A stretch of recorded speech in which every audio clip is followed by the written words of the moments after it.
Herzlich willkommen. Mein Name ist Luca Giraud, ich bin Standortleiter hier in Silbern und ich freue mich enorm, dass du heute dabei bist. Hey, es ist der Wunsch von uns als ganzer Kirche, dass du durch diese Message heute ermutigt wirst und Gott besser kennenlernen kannst.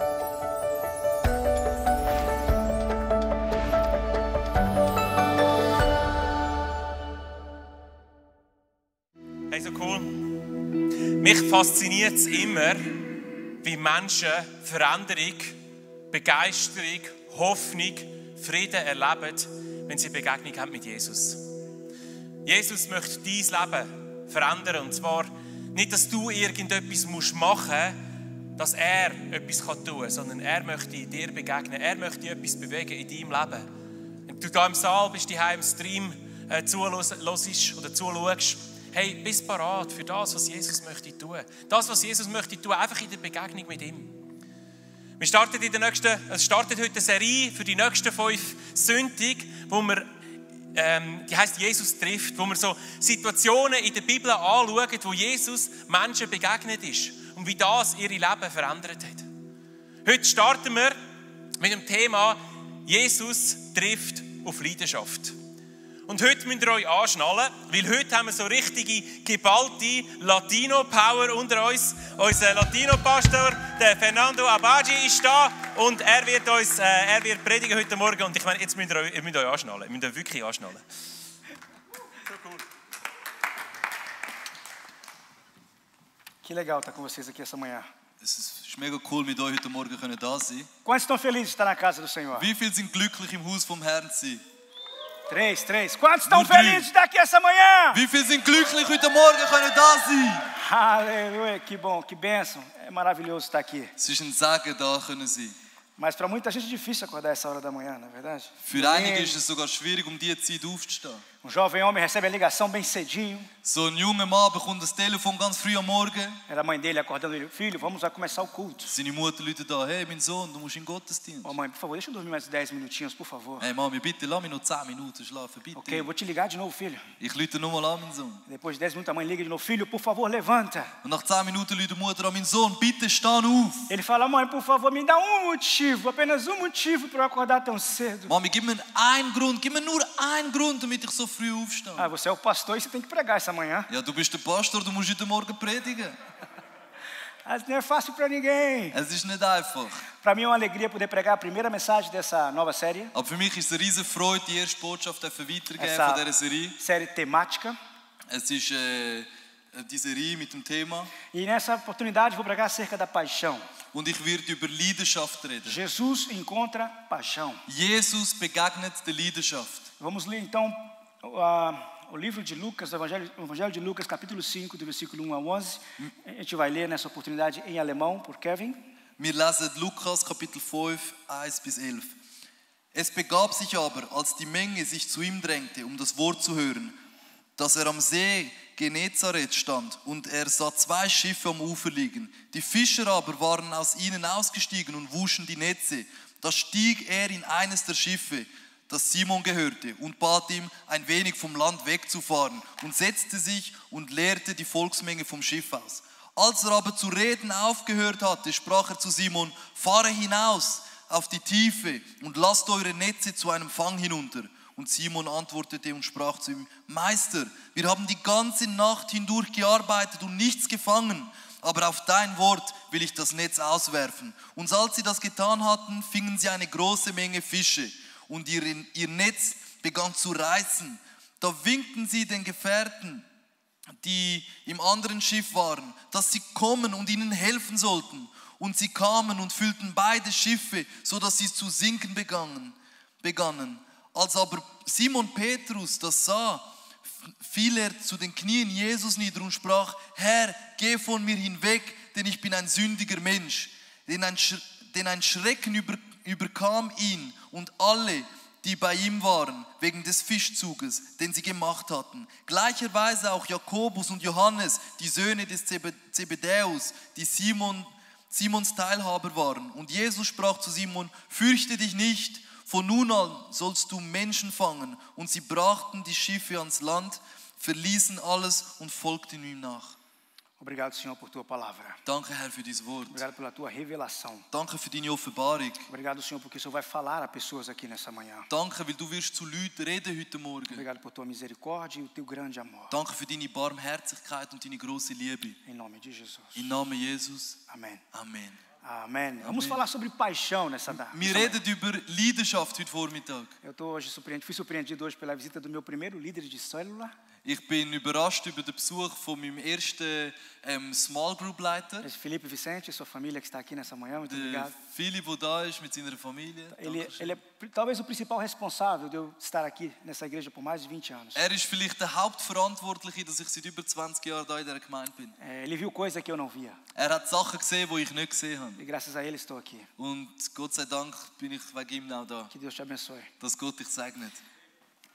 Muitas vezes nós confundimos paixão com profissão, com outras coisas. Oftmals verwechseln wir Leidenschaft mit unserem Beruf oder mit vielen verschiedenen Sachen. Mas o que é paixão? Aber was ist Leidenschaft? Esse sentimento intenso e profundo que nós sentimos. Das ist das intensive, tiefe Gefühl, das wir empfinden. Que gera em nosso coração o que chamamos de fogo. Wo in uns drin ein Feuer erzeugt. Às vezes vocês falam, os latinos estão cheios de fogo. Manchmal sagen so, die Latinos sind so voller Feuer. Esse sentimento intenso. Das intensive Gefühl. A paixão, ela gera entrega, ela gera energia. Die Leidenschaft, sie erzeugt Hingabe, sie erzeugt Energie. Ela não conhece tempo. Sie kennt keine Ela gera Zeitbeschränkung. calor, ela gera coragem. Sie erzeugt Mut und Wärme. E dá em nós a coragem e o interesse por descobrir novas coisas. Und es weckt in uns Interesse, neue Sachen zu entdecken. E acima de tudo, a geração ela é contagiante. Und über allem ist die Leidenschaft ansteckbar. Creio eu ser Ansteckend. o maior segredo das pessoas de sucesso é que elas trabalham com paixão. Ela investe tempo no seu trabalho com paixão. Die meisten Leute, die Erfolg haben in ihrem Job, die investieren ihre Zeit in das mit Leidenschaft. Por meio da paixão nós descobrimos o nosso hobby. Durch unsere Leidenschaft entdecken wir unser Hobby. Por meio da paixão descobrimos e conhecemos a nossa futura esposa, o futuro esposo. Durch unsere Leidenschaft entdecken wir unseren neuen Ehemann, unsere neue Ehefrau. Mas paixão não tem nada a ver com talento. Aber Leidenschaft hat nichts mit Talent zu tun. Eu gosto da bateria. Ich kann das Schlagzeug gern. Eu toco às vezes bateria. Manchmal spiele ich sogar Eu tenho uma Schlagzeug. paixão por tocar bateria. Ich habe so eine Leidenschaft zum Mas Schlagzeug spielen. eu gostaria muito de tocar bateria. Also ich würde wirklich gern Schlagzeug spielen. Assim como Michi tocou essa manhã. So wie der Michi heute Morgen gespielt Outras hat. pessoas gostam de futebol. Andere mögen Fußball mehr. Tivemos agora há pouco o campeonato europeu. Wir haben jetzt gerade EM gehabt. Todos aí na frente da televisão. Hop, Schweiz, Und hop, alle Schweiz. sind so vor dem Fernsehen. Hopp, Schweiz, hopp, Mas Schweiz. muitos desses que estavam celebrando não têm nem ideia de futebol. Aber viele, die gefeiert haben, die haben keine Ahnung von E Fußball. daí? Und jetzt? É a sua paixão. Das ist deine É Leidenschaft. aquilo que ele gosta de fazer. Es ist das, was er gerne É aquilo macht. que ele investe tempo e esquece do tempo em fazer. Dort investiert er seine Zeit und er vergisst, wie die Zeit vergeht. Talvez você conheça pessoas assim. Vielleicht kennst du Leute, die so sind. O importante é que você esteja fazendo aquilo que você ama. Wichtig ist, dass du das machst, was du liebst. Fazendo aquilo que lhe dá prazer de fazer. Das machst, was dir Vergnügen gibt. O apóstolo Pedro era apaixonado pescador. Apostel Petrus, er war ein leidenschaftlicher Fischer. Talvez o avô dele era pescador. Vielleicht war sein Großvater sogar ein Fischer. Talvez o pai dele foi pescador. Não tenho Vielleicht war certeza sein disso. Vater sogar ein Fischer. E talvez naquela região ali todos eram pescadores. Vielleicht sind in diesen Regionen alles nur Fischer. Eu imagino o apóstolo Pedro na sombra da tarde, depois da pesca. Ich stelle mir so Petrus vor am Nachmittag nach dem Fischen. Todos lavando as suas redes. Alle waschen so ihre Netze. E ele já pensando na pesca de amanhã. Und er denkt schon an den Fischfang von morgen. Amanhã vai ser melhor que hoje. Hey, morgen wird besser als heute sein. Pescador apaixonado. So ein leidenschaftlicher Fischer. Alguém que investia tempo naquilo que ele amava. Jemand, der Zeit investiert hat in das, was er liebt. Eu não sei você, mas eu gosto de escutar histórias de homens apaixonados por aquilo que eles fazem. Ich weiß nicht, wie es bei dir ist, aber ich liebe so Geschichten zu hören über Männer und Frauen, die so verliebt sind in Bezug auf was sie machen. Apaixonado por pessoas, homens e mulheres apaixonados pelo evangelho do Senhor Jesus. Männer und Frauen, die so die Leidenschaft haben auf das Evangelium für Jesus. Homens apaixonados por servir a Deus na igreja. Männer, die so wirklich die Leidenschaft haben, in der Kirche zu dienen. Pessoas apaixonadas por servir outras pessoas. Leute, die so wirklich die Leidenschaft haben, anderen Leuten zu dienen. A paixão, ela ajuda a cumprir propósitos. Die Leidenschaft hilft uns, Vorhaben zu erfüllen. Pedro poderia sim ser um pescador bruto, ignorante, como muitas pessoas Ja, conhecem. Petrus hätte so können aggressive, hässige Fischer sein wie viele andere. Mas era um homem obediente. Aber er ist so ein gehorsamer Mann gewesen. Era um homem apaixonado. Er ist so ein verliebter Mann gewesen. No versículo Ein 5, leidenschaftlicher Mann gewesen. no versículo 5 do texto que nós lemos, Im Vers 5, wo wir gelesen haben, se Simão não tivesse obedecido, certamente não haveria pescado tantos peixes. wenn Simon Petrus nicht so gehorcht hätte, dann hätte er niemals so viel Fisch Se ele gefangen. não obedecesse as palavras do Senhor Jesus, talvez ele não, ou talvez ele perderia a chance de ser um discípulo, um apóstolo do Senhor Jesus. Wenn er nicht gehorcht hätte, hätte er vielleicht seine Chance verloren, ein Jünger von Jesus zu werden. Se ele tivesse negado as palavras do Senhor, Wenn er das Wort vom Herrn verleugnet hätte, ele não seria promovido dann wäre er nie befördert worden. de pescador de peixes a pescador de Zu homens. einem Fischfischer, zu einem Seelenfischer. Talvez não haveria se tornado um dos apóstolos mais brilhantes. Vielleicht wäre er auch nicht einer der brillantesten Apostel geworden, wie er es ist. O Senhor Jesus quer ter um encontro comigo e contigo, Ja, der Herr Jesus möchte eine Begegnung haben mit dir und mit mir. no lugar onde nós gostamos de estar, Am Ort, wo wir gerne Zeit verbringen. fazendo aquilo que nós amamos fazer. Indem wir das machen, was wir lieben zu machen. No lugar onde nós investimos tempo e não sentimos que o tempo passa. An dem Ort, wo wir Zeit investieren und gar nicht merken, wie die Zeit vergeht. Porque Jesus quer fazer da tua paixão, Ele quer trazer sentido à tua paixão. Er möchte einen Sinn bringen für deine Leidenschaft. Jesus traz sentido à nossa vida. Jesus, er bringt den Sinn für unser Ele Leben. traz sentido ao teu chamado. Er bringt einen Sinn in deine Ele Berufung. traz sentido ao seu trabalho. Er bringt einen Sinn für deine Arbeit. Ele traz sentido à sua família. Er bringt einen Sinn für deine Familie. É interesse do Senhor Jesus Es liegt im Interesse vom Herrn Jesus, nos promover. uns zu Nos befördern. promover em pessoas que fazem a diferença para outras Uns zu pessoas. befördern zu Menschen, die den Unterschied ausmachen. Por meio do seu talento, Durch deine Talente, através do seu chamado, durch deine Berufung, através da sua vida. durch deine Leidenschaft. Chamados ou vocação são empregados de diversas maneiras em diferentes lugares. Einberufung und Berufung werden auf verschiedene Art und Weise predigt da aussen. Algumas pessoas sabem que aqui na igreja há diferentes ministérios. Wir wissen, dass da in der Kirche haben wir verschiedenste Dienste. Eu tenho certeza que desses ministérios, eles foram feitos para você. Und ich bin mir sicher, dass einige Dienste auch für dich gemacht Você wurden. vai investir tempo nele. Du wirst Zeit in die investieren. Imagina o irmão que faz aqui o louvor. Es gibt so den Brüder, der da den Lobpreis macht. Ele é apaixonado por isso. Er hat so die Leidenschaft dafür. Ele pode passar o dia inteiro aqui fazendo louvor. Er könnte den ganzen Tag da sein und einfach den Worship Talvez ele machen. se chateia quando termina o culto. Und er wird so wirklich so, wenn der Gottesdienst fertig ist. Eu quero dizer que aproveitar essa oportunidade, fazer gancho e dizer, Rini, você está parecido com Jesus. Und ich möchte so sagen, hey Henny, du siehst so wirklich aus wie Jesus. Toda vez que eu te vejo, você está mais parecido com Jesus. Immer wenn ich dich sehe, siehst du Jesus ähnlicher. Então, quando você está fazendo aquilo que você ama, Also wenn du das machst, was du liebst, o tempo passa.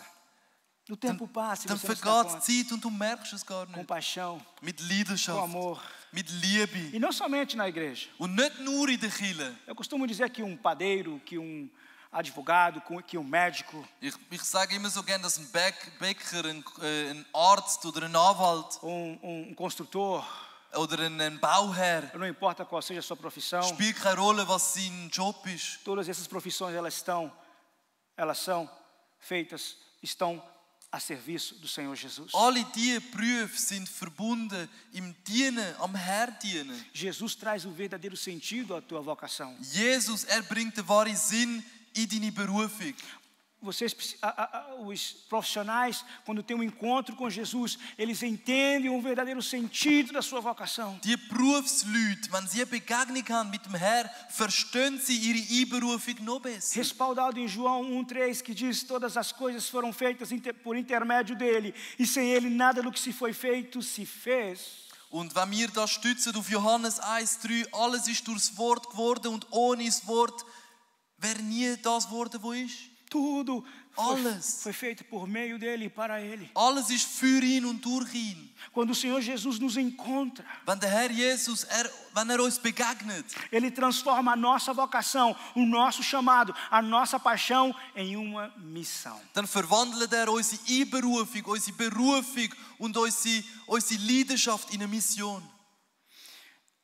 E esse encontro muitas vezes é dado por meio de situações onde há muita emoção, há muita paixão. Und diese Leidenschaft wird meistens so gegeben an einem Ort, wo viele Emotionen im Spiel sind. Mas também às vezes quando há problemas, quando estamos em desertos, Oder quando estamos manchmal auch, em difíceis, wenn wir durch Probleme gehen, wenn wir uns in der Wüste befinden. Jesus quer encontrar comigo e com você. Jesus möchte dir und mir begegnen. Jesus quer encontrar contigo. Jesus möchte dir begegnen. Ele quer trazer sentido à sua situação. Möchte einen Sinn geben in deiner Situation. Ele quer mostrar que ele não perdeu o controle Möchte dir zeigen, dass Kontrolle nicht verloren hat sobre a minha e a sua vida. über mein und dein Leben. Muitas pessoas são apaixonadas por seu chamado ou vocação. Viele sind so verliebt, also sind so wirklich verliebt in ihre Berufung. Como Pedro, Wie Petrus. tinha seus projetos, as suas responsabilidades, Hat seine Projekte gehabt, seine Verantwortungen. mas às vezes a falta de sentido naquilo que nós fazemos, Aber manchmal ist der Grund, dass der Sinn fehlt in dem, was wir machen. ou quando o desespero toma conta do nosso coração, Oder wenn die Unruhe unser Herz einnimmt, nos falta Dann o fehlt verdadeiro uns. propósito da nossa vida. dann fehlt uns das wahre Vorhaben in unserem Leben. É o momento no qual Jesus nos chama, Es ist der Moment, wo Jesus uns dann so ruft, que Jesus nos busca. wo Jesus uns sucht. Se trata dele. Es handelt sich alles um ihn. A paixão ela atrai. Leidenschaft zieht an. Cristo honra o esforço dos simples. Christus, ehrt das Bemühen von der einfachen Dos Leute, simples que lhe obedecem, vom einfachen Mensch, der einfach gehorcht, que obedecem a sua palavra. wo seinem Wort einfach gehorcht. O Senhor Jesus pediu Pedro para que afastasse o barco para lançar as redes ao lado. Jesus hat ihn so gebeten, hey, tu dein Schiff ein bisschen vom Land wegstoßen. E ele obedece. Und gehorcht. Eu amo a resposta de Pedro. Und ich liebe so die Antwort von Petrus. No versículo 5 ele diz assim: respondeu-lhe Simão, mestre, havendo trabalhado toda a noite, nada apanhamos, mas sobre a tua palavra lançarei as redes. Im Lukas 5,5 antwortet Simon so, Meister, wir haben die ganze Nacht gearbeitet und nichts gefangen, aber auf dein Wort werde ich die Netz auswerfen. Em outras palavras, Pedro está dizendo: In anderen Worten, wo sagt, Senhor, eu não tenho nem ideia do que você está fazendo. Herr, ich Falando. habe keinen Plan, was du da vorhast. Eu até sei que na verdade o Senhor é carpinteiro, o Senhor não é pescador. Und ich weiß sogar, dass du Zimmermann bist und nicht Fischer. Mas eu vou obedecer a tua palavra. Aber ich werde auf dein Wort vertrauen. Talvez você está assim. Vielleicht bist du gerade so. Você não sabe aonde tudo isso vai levar. Du weißt nicht, wo dich möchte anführen. Você não sabe como vai seguir a tua situação. Du weißt nicht, wie deine Situation den Lauf wird nehmen. Mas eu quero convidar você a obedecer a palavra do Senhor. Aber ich möchte dich einladen, dass du das Wort vom Herrn einfach gehorchst. Dá uma chance para o Senhor Jesus, Gib dem Herr Jesus eine Chance, para Ele trazer sentido à tua vida. dass einen Sinn bringen kann für dein Leben. Muitos de nós temos aprendido que para sermos verdadeiros cristãos devemos colocar Deus em primeiro lugar. Wir haben wirklich immer so gelernt, wahre Christen zu sein, müssen wir Gott immer an erste Stelle setzen. E o que é colocar Deus em primeiro lugar? Was bedeutet es, Gott an erste Stelle setzen? Eu digo que Pedro colocou Jesus, a sua palavra, em primeiro lugar. Petrus, hat Jesus an erste Stelle gesetzt. Tradicionalmente nós aprendemos que colocar Deus em primeiro lugar é acordar bem cedo, ler a palavra de Deus e orar. So ganz traditionell gesehen lernen wir, dass Jesus an erster Stelle setzt, ist ganz früh am Morgen aufstehen und beten und Gott suchen. O que eu acho muito bom. Was ich auch sehr gut finde. Eu aconselho fazê-lo. Und ich schlage wirklich vor, macht das. Mas há irmãos que não têm essa possibilidade. Aber es gibt Leute, die haben die Gelegenheit nicht. Há pessoas que vivem em lugares que não têm a capacidade de orar. Sie haben die Möglichkeit nicht zu beten. Então eu entendi que colocar Deus em primeiro lugar Also darum habe ich verstanden, dass das heißt, Gott an erster Stelle zu não é setzen. colocar Ele como a primeira opção do nossa to-do list, Es ist nicht Gott in erster Stelle zu setzen auf unserer To-Do-Liste. mas é colocar Ele em primeiro em tudo que nós vamos fazer. Aber es ist ihn vor allem zu setzen, was wir vorhaben. Quando eu vou entrar no carro, eu penso em Deus. Wenn ich ins Auto einsteige, denke ich an Gott. Quando eu estou dirigindo na autobahn, eu penso em Deus. Wenn ich auf der Autobahn fahre, denke ich an Gott. Quando eu estou aqui no meu trabalho, eu penso em Deus. Wenn ich da bei meiner Arbeit bin, dann denke ich an Gott. E das vezes que eu não estou pensando em Deus, eu tenho certeza de que Ele está pensando em Und mim. die Mal, wo ich nicht an Gott denke, bin ich mir sicher, dass er an mich denkt. Colocando Deus em primeiro lugar. So setze ich Gott an erster Stelle. Existe astronauta chamado Buzz Aldrin. Es gibt so einen Astronaut, der hat Buzz Aldrin geheißen. Foi daqueles 3 astronautas que andaram na Lua em 1969. Es ist einer von den Astronauten, die 1969 auf den Mond gegangen sind. Ele era crente, cristão. Und er ist Christ gewesen. E momento dado, na espaçonave, ele pede silêncio a Houston. Und an einem gewissen Moment im Raumschiff hat er so Houston hat er Ruhe gebeten, para celebrar uma santa ceia. Damit er das Abendmahl reinnehmen kann. Ele colocou Deus em primeiro lugar. Er hat Gott an erster Stelle gesetzt. No espaço. In der Rakete, im Raumschiff. Então, colocar Deus em primeiro lugar não é dizer que Ele é o primeiro da nossa lista. Und so können wir auch sagen, hey Gott, du bist der Erste auf uns. Mas Ele é o primeiro em tudo que venhamos a Du bist nicht nur der Erste auf unserer Liste, sondern du bist der Erste über allem. O primeiro em nossas vidas. Du bist der Erste in unserem Leben. E o que faz dessa experiência real? Und was die Erfahrung wirklich wahrhaftig macht, a experiência de Pedro, die Erfahrung, die Petrus da gemacht hat, é o encontro com Jesus. ist die Begegnung mit Jesus. Pedro teve encontro com o Senhor Jesus. Petrus, hat eine Begegnung gehabt mit dem Herrn E Jesus. esse encontro transformou a sua vida. Und die Begegnung hat sein Leben verwandelt. Completamente. Komplett E para sempre. und für immer. Pedro ele converteu o seu coração. Petrus, hat sein Herz Ele bekehrt. converteu a sua vida. Hat sein Leben No bekehrt. versículo 8 está escrito assim: vendo isso, Simão Pedro prostrou-se aos pés de Jesus, dizendo: Senhor, retira-te de mim, porque sou pecador. Im Vers 8 von Lukas 5 lesen wir, wo er so sagt, er ist zu den Füßen von Jesus geht und er gesagt, geh weg von mir, weil ich bin ein sündiger Mensch, Herr. Pedro experimenta um milagre, o maior de todos os milagres, que é a salvação. Und in dem Moment erfährt er das größte Wunder, was es überhaupt gibt. Ao reconhecer o seu pecado diante do Senhor. Dass er erkennt, dass er anerkennt und dass er seine Sünde anerkennt vor Logo dem ele Herrn. segue o Senhor Jesus Und e se dann torna folgt discípulo e apóstolo do Senhor. Und dann folgt er am Herrn und wird Jünger und Apostel von Foi Jesus. usado de maneira extraordinária diversas vezes. Er ist mehrmals außergewöhnlich gebraucht worden. Para mim é o apóstolo que eu mais gosto. Das ist für mich mein Lieblingsapostel. Ele foi o primeiro a pregar para os gentios. Er ist wirklich der Erste gewesen, der zu den Leuten predigt hat. O Felipe Vicente está aqui. Uma vez eu estava com o Felipe em um lugar. Der Philipp sitzt da und ich bin mal mit ihm an einem Ort gewesen. E eu lembro que ele falou: você é um Pedro, cara. Er hat so gesagt, hey, du bist ein Petrus, Mann. Não desiste não, você é um Pedro, cara. Gib nicht auf, weil du bist ein Petrus. E agora eu entendo por que ele falou isso. Und jetzt verstehe ich, warum er das gesagt hat. Porque Deus transforma. Weil Gott verwandelt. Porque Deus faz de pescadores de peixes Gott macht aus einem Fischfischer a pescadores de homens. einen Menschenfischer. Eu não sei qual é a tua situação nessa manhã. Ich weiß nicht, welches deine Situation ist heute Morgen. Mas eu quero que você permita que Deus faça Aber ich de möchte, você um pescador de almas por meio da tua paixão. dass du zulässt, dass Gott aus dir einen Seelenfischer, einen Menschenfischer macht durch deine Leidenschaft. A paixão não muda.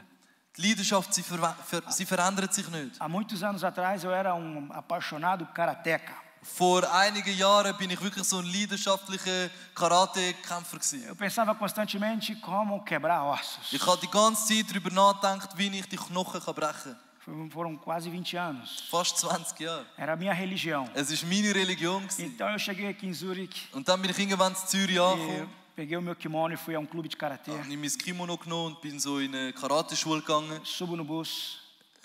Eu subo ao bus. Ich bin im Bus eingestiegen. E o Espírito de Deus me diz: a partir de hoje as suas mãos não são mais para quebrar ossos. Und dann hat der Geist Gottes mir ganz klar gesagt, ab heute sind deine Hände nicht mehr zum Knochenbrechen da, Mas para curar os enfermos. aber zum die Kranken heilen. A partir daquele dia nunca mais eu pratiquei karatê. Ab dem Tag habe ich nie mehr Karate gemacht. Mas a paixão é a mesma. Aber die Leidenschaft, Ela é a mesma. sie ist die gleiche. A paixão não muda. Die Leidenschaft, sie verändert sich nicht. Ela não muda. Sie verändert sich A nicht. paixão ela é visível. Leidenschaft ist sichtbar. Em meio a uma multidão, Inmitten von einer grossen Menschenmenge, e sendo apertado pelo povo, o Senhor Jesus. wo wirklich so bedrängt worden ist, der Jesus durch die ganze Ele Menge, estava pregando ali no mar da Galileia. ist dort am Predigen gewesen, am Meer. 2 barcos ao lado, chama muita atenção do Senhor. 2 barcos que estavam ao lado, chama a atenção do So Senhor. 2 Schiffe in dieser ganzen Menge und dem ganzen Bedrängen rufen, wecken am Herrn seine Aufmerksamkeit. Era Pedro Es war Petrus e gewesen seus colegas, und seine Kollegen, lavando as redes, die die Netze am Waschen waren. arrumando as embarcações. Sie haben das Schiff aufgeräumt. Existe uma forte probabilidade Es gibt eine grosse Wahrscheinlichkeit, de que Pedro e seus amigos de pesca dass Petrus und seine Fischerkollegen não estivessem tristes e nem zangados, nicht traurig oder hässig sind. não xingando, não desesperados por não haver pescado. Sie haben nicht rumgeflucht und sind hässig gewesen, weil sie nichts gefangen haben. Eu não acredito que o Senhor subiria num barco de alguém que estivesse tão nervoso. Ich glaube nicht, dass Jesus auf ein Boot aufgestiegen wäre von jemandem, der so richtig hässig ist. Possivelmente, o entusiasmo e a paixão daqueles pescadores, Möglicherweise die Leidenschaft und die Begeisterung von diesen Leuten. a paixão por Pedro. Die Leidenschaft von Petrus. Imagina ele falando para os seus amigos: hoje não deu, mas amanhã a gente consegue. Ich stelle mir so vor, wie er seinen Fischerkollegen sagt, hey, heute haben wir es nicht geschafft, aber morgen schaffen Com wir es. certeza amanhã a gente vai conseguir pescar. Hey, morgen schaffen wir es Fischen. Não desiste não, Gib nicht auf. fica firme. Bleib fest. Eu tenho certeza que essa paixão chamou a atenção do Ich Senhor. glaube, dass die Leidenschaft, die Aufmerksamkeit von Jesus angezogen hat. A paixão ela é visível. Die Leidenschaft, sie ist sichtbar. Se a sua paixão não está sendo ainda visível, Wenn deine Leidenschaft noch nicht sichtbar ist, possivelmente é isso que está faltando para o seu desenvolvimento, para o teu sucesso. vielleicht ist genau das, was fehlt für deine Entwicklung zum Erfolg. O Senhor quer usar você e a sua paixão Der Herr möchte dich und deine Leidenschaft brauchen, para cumprir o propósito dele na sua vida. um sein Vorhaben in diesem Leben zu erfüllen. Assim como foi com Pedro, So wie es mit Petrus war. também será com a minha e com a sua vida. So wird es auch mit ihm und mit meinem Leben sein. Eu tenho convicção disso. Ich bin überzeugt davon. O Senhor busca em nós Der Herr sucht in uns esse desejo, das Verlangen, essa paixão. die Leidenschaft. Eu não sei se você nessa manhã já sabe ou conhece a paixão, a sua paixão, Ich weiß nicht, ob du heute Vormittag deine Leidenschaft schon kennst. mas a minha oração é que você a encontre. Aber mein Gebet ist, dass du die Leidenschaft E que por meio entdeckst. daquilo que você faz, aquilo que você ama fazer, Und durch das, was du liebst zu machen, você possa fazer a diferença na vida de outros. du den Unterschied kannst ausmachen im Leben von anderen. Eu tenho certeza que o Senhor vai fazer. Ich bin mir sicher, dass der Herr das so machen wird. Vamos ficar de pé. Stehen wir auf, alle miteinander. A paixão não muda. Die Leidenschaft verändert sich nicht. Ela continua sendo a mesma. Sie bleibt immer die gleiche. E o Senhor acha lugar no meio da tua paixão para abençoar a outros. Und der Herr, er findet Platz in deiner Leidenschaft, um andere zu segnen. Você que queremos colocar a nossa paixão à disposição do Senhor nessa manhã, Wir möchten unsere Leidenschaft am Herrn zur Verfügung stellen, para abençoar a outras pessoas. um andere Leute zu segnen. Talvez você diga: mas na verdade eu não tenho paixão alguma, na verdade eu estou no meio de um deserto. Also eigentlich, ich habe gar keine Leidenschaft. Ich befinde mich gerade so mitten in der Wüste. As coisas caminham mal para mim. Ich gehe auf einem schlechten Weg. Eu nem sei se tenho alguma paixão. Ich weiß gar nicht, ob ich irgendeine Leidenschaft habe. Eu preciso apenas viver. Ich lebe einfach. Eu tenho um propósito algum. Habe ich überhaupt ein Vorhaben? Jesus quer encontrar com você aí nesse deserto. Jesus möchte dir begegnen, dort in deiner Wüste. O Senhor quer encontrar você na sua situação. Jesus möchte dir begegnen in deiner Situation. Ele quer transformar a sua vida igual ele transformou a vida de Pedro. Er möchte dein Leben verwandeln und verändern, wie er das Leben von Petrus verändert hat. Ele quer fazer de você Er möchte aus dir, de pescador de peixes aus dir Fischfischer, a pescador de homens, einen Menschenfischer machen. para abençoar outras pessoas. Zum andere Leute zu segnen. Foi o que aconteceu com Pedro. Das ist das, was mit Petrus passiert ist. Ele foi o primeiro a pregar para os gentios. Er ist der Erste gewesen, der so wirklich das Wort rausgebracht hat. Em uma apenas mensagem, 3.000 almas foram ganhas para Jesus. In einer Botschaft von ihm sind 3000 Leute errettet worden. Ele fez a diferença. Er hat den Unterschied ausgemacht. Ele fez a diferença. Er hat den Unterschied ausgemacht. Eu quero fazer a diferença. Ich möchte den Unterschied ausmachen. Eu sei que você quer fazer a diferença. Möchtest auch du den Unterschied ausmachen? Então eu quero convidar você para ir adiante do Senhor agora. Also möchte ich dich einladen, dass du jetzt wirklich vor den Herrn kommst E disponibilize a tua paixão a Deus. und deine Leidenschaft zur Verfügung stellst vor Gott. Então, se você não sente que você tem paixão alguma, pede ao Senhor para que revele a sua paixão. Und wenn du keine Leidenschaft hast oder das Gefühl hast, dass du keine hast, dann bitte Gott, dass er dir deine Leidenschaft offenbart. Nós passávamos horas ensaiando. Wir sind stundenlang da und üben. Talvez o final de semana inteiro. Vielleicht das ganze Wochenende. Eu, Felipe, a Fanny, a Dani.